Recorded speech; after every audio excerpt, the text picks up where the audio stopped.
dernière concernant les essais de montagne. Pour changer un petit peu et pour essayer de rendre les choses un petit peu moins passives pour vous, je vous propose une autre façon de fonctionner aujourd'hui.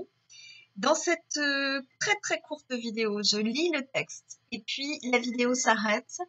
Vous avez 15 minutes pour mettre en commentaire sur le blog les mouvements que vous identifiez. Vous veillez à ne pas mettre votre nom de famille. Soit vous mettez vos initiales, soit vous mettez que votre prénom. Alors, pour certains d'entre vous, il y a des homonymes, donc vous mettiez le début de votre nom. Mais en tout cas, aucune identification. On ne va pas pouvoir vous reconnaître, évidemment, en dehors de notre groupe. Donc, je me lance dans la lecture. Et vous vous lancez tout de suite après dans l'identification des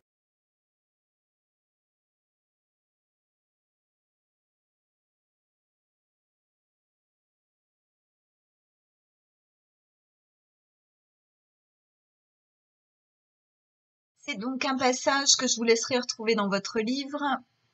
C'est la fin des cannibales. Je parlais à l'un d'eux très longtemps, mais j'avais un interprète qui me suivait si mal et qui était si embarrassé à comprendre mes idées du fait de sa bêtise, que je ne pus guère y prendre de plaisir. Lorsque je lui demandai quels fruits il recueillait de la prééminence qu'il avait parmi les siens, car c'était un capitaine et nos matelots le nommaient roi, il me dit que c'était de marcher le premier à la guerre. De combien d'hommes il était suivi? Il me délimita un espace pour signifier que c'était autant qu'il pourrait y en avoir dans un tel espace. Ce pouvait être 4 ou 5 000 hommes. Si, en dehors du temps de guerre, toute son autorité disparaissait. Il dit qu'il lui en restait ceci que quand il visitait les villages qui dépendaient de lui, on lui ménageait des sentiers au travers des haies de leur bois par où il put passer à son aise. Tout cela ne va pas trop mal. Mais quoi? Il ne porte point de autre chose. Alors, avant de vous laisser chercher les mouvements, je reviens sur deux mots. C'est peut-être les hauts de choses. Les hauts de choses, c'est ce qui est au-dessus de la chaussure. Ça correspond en fait au pantalon aujourd'hui.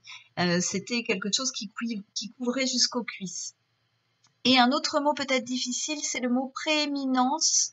Quel fruit il recueillait de la prééminence qu'il avait parmi les siens? La prééminence, c'est un statut supérieur.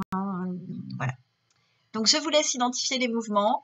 Et dans 10 minutes, la deuxième vidéo paraîtra et je viendrai corriger au fur et à mesure que vous les rentrez vos commentaires. À tout de suite.